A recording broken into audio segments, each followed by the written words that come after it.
Meu nome é Márcio e antes de pensar em cursos, lançamentos ou mentoria, eu era apenas um consultor, tentando ajudar médicos a enxergar o próprio potencial. Desde 2017, eu venho prestando a consultoria empresarial e comercial para clínicas e profissionais liberais. E o que eu via repetidamente era o mesmo padrão: médicos excelentes, competentes tecnicamente, mas completamente perdidos quando o assunto era o próprio negócio. Eles dominavam a medicina, mas não dominavam a gestão. E isso fazia com que muitos, mesmo com nome, estrutura e anos de mercado, continuassem dependentes dos planos de saúde e de plantões, acreditando que o problema estava no convênio, que pagava pouco, quando na verdade estava no posicionamento e na precificação e na falta de método para gerir a própria medicina como negócio.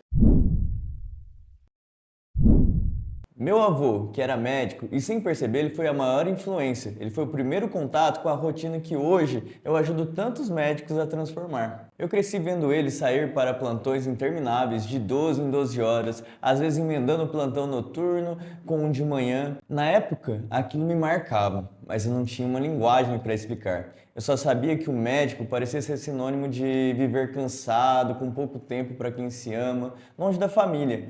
Anos depois, sentado em consultórios e salas de reunião, ouvindo os médicos desabafarem para mim sobre as jornadas exaustivas, plantões em sequência e a sensação de estarem sempre presos a uma rotina que engole a vida. Aí sim, eu reconheci aquele cenário. A minha infância, ela começou longe de consultórios. Diferente da do Márcio, eu cresci na fazenda. O meu pai, ele era agricultor, então a minha infância toda eu vivi na lavoura, eu tinha uma rotina bem típica de interior. Quando eu fiz 10 anos, a gente se mudou para a cidade. Eu sou de Jataí, Goiás, uma cidade do interior.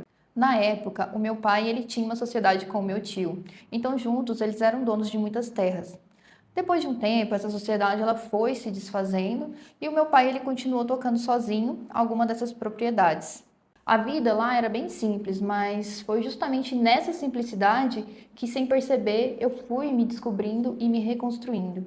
A história do meu avô não era exceção.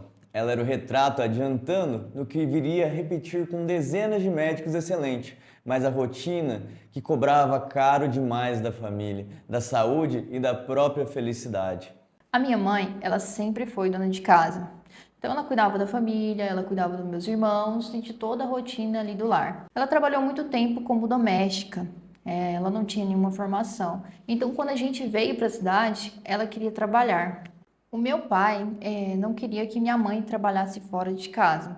Por ser um serviço braçal, então naquela época as coisas eram um pouco diferentes. Ele acreditava que trabalhando em casa ela poderia fazer algo muito mais tranquilo, mais delicado, à altura ali do cuidado que ela sempre teve com a nossa família. Foi então que meu pai comprou uma maquininha de bordado. É curioso dizer isso, mas uma maquininha de bordado pequena, que aos olhos dos outros poderia parecer pouca coisa, foi justamente o que abriu o mundo para nós e que mais tarde eu entenderia como a raiz do que eu faço hoje. Minha mãe, ela começou fazendo alguns bordados simples, toalhinhas, pontos cheios e de repente, sem perceber, ela já estava bordando logomarcas de empresas. O que nasceu como um serviço para ser um passatempo começou a ganhar um peso diferente, um significado maior. Naquela época, a gente mandava as artes e as logos para Goiânia. Não era qualquer lugar que fazia o design, e era caro demais conseguir um arquivo certo para bordar. As coisas, elas já haviam tomado uma outra dimensão. Aos 12 anos, eu fiz um curso de programação para ajudar a minha mãe, e logo depois, o meu pai ele investiu em uma máquina de bordado maior para ela. Só que por ser criança, eu não dava tanta importância. Eu não estava nem aí, sabe? Eu não fazia ideia do tamanho do que poderia ser na minha vida no futuro. Aos 14 anos, eu fui atrás do meu primeiro emprego. Eu comecei trabalhando como doméstica e depois de um tempo eu fui trabalhar numa fábrica. E adivinha para quê? Programação de bordado. Era uma fábrica de jeans e na época a gente fazia de tudo. Eu também criava os modelos das calças, eu aprendi a mexer no CorelDRAW, a desenhar peças e pensar nos detalhes. Foi esse o meu primeiro contato com o mundo do design. Eu programava, eu criava, eu bordava e sem perceber eu ia acumulando conhecimento e essas novas habilidades. E principalmente a minha história. Depois de um tempo, eu larguei tudo e voltei a ajudar minha mãe. Nesse meio caminho, a vida da minha família, ela virou de ponta cabeça. Por conta de uma gestão ruim, o meu pai, ele acabou perdendo tudo. A fazenda, o dinheiro e, no fim, a família também. Nós passamos por uma fase muito difícil. Nós tivemos que vender tudo, inclusive a maquininha de bordado. Depois eu continuei na mesma área. Fábricas, programação de bordado, chão de produção. Sempre exercendo a mesma função de programador.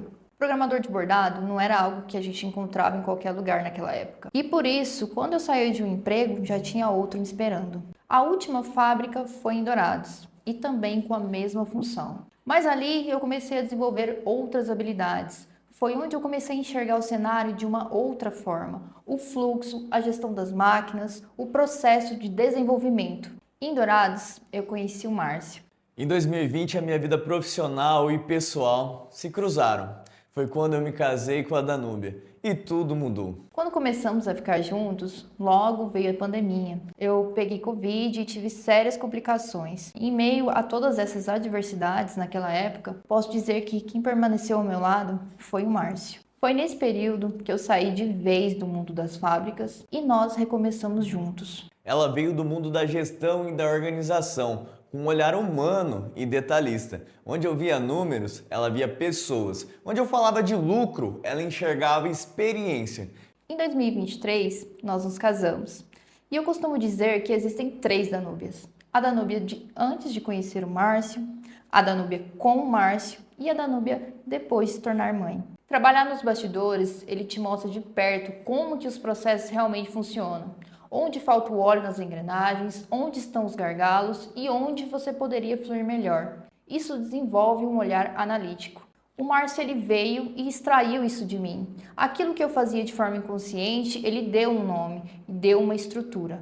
Com o Márcio, eu me descobri. Ele foi com cuidado revelando quem eu sou e tudo que eu construí de forma real. O Márcio ele tem essa habilidade. Foi aí que o jogo virou. A Danúbia trouxe estrutura, ordem e sensibilidade, elementos que faltavam para transformar a consultoria em um verdadeiro método de independência médica. Durante anos, eu e minha equipe da Fisgo, a nossa empresa de marketing e posicionamento médico, ajudamos dezenas de profissionais a crescer. Criávamos campanhas estratégicas, identidade visual, presença digital. E funcionavam. O telefone começava a tocar na hora, a agenda enchia, mas um novo problema surgia. A clínica não estava preparada para esse crescimento. Sem processos, sem treinamentos e sem acompanhamento. Eu percebi que não bastava gerar paciente, era preciso ensinar o médico a transformar a demanda em resultado previsível. Foi nesse ponto que eu entendi. Eu tinha conhecimento estratégico, mas faltava algo essencial: a organização, a empatia e o método de operação que colocasse cada peça no seu lugar. Nós unimos o comercial e o humano, o resultado e o relacionamento, e nasceu o que viria a ser o nosso grande projeto, do plano à liberdade. Eu, Márcio, sempre tive admiração enorme para o meu avô, o Dr. Herade, pioneiro em Três Lagoas. Ele foi a minha primeira grande referência de homem e humanidade. Não era só um médico competente, era o jeito como ele olhava para cada paciente, como tratava as pessoas pelo nome, como se entregava em cada plantão. Eu costumo dizer que meu avô foi a faísca e a luz que acendeu dentro de mim, e essa vontade de mergulhar no mundo dos médicos e entender a rotina, as dores e as histórias por trás de cada jaleco. Talvez por isso, quando a vida me colocou ao lado de tantos médicos exaustos, vivendo algo muito parecido com o que eu via na rotina dele,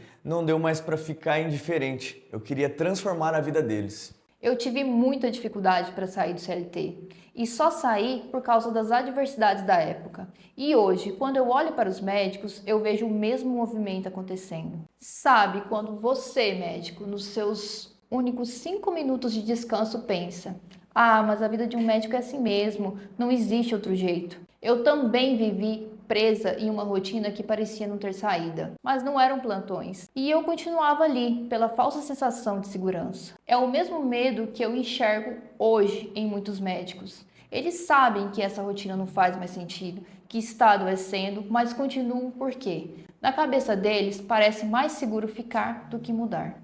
Durante anos, a gente fez isso de graça. Médicos que nos pediam ajuda. Márcio, como precificar? Danúbia, como treinar a minha secretária? Como organizar o meu atendimento? E a gente ensinava, ajustava, montava planilhas e criava fluxos. Até perceber que o impacto que gerávamos gratuitamente já estava mudando realidades. Foi quando decidimos fazer diferente. Por que não transformar essa experiência prática em um método acessível, replicável e direto ao ponto? Porque acreditávamos que o médico não precisava escolher entre atender por plano ou ser livre. Ele precisava aprender a construir um sistema que o libertava.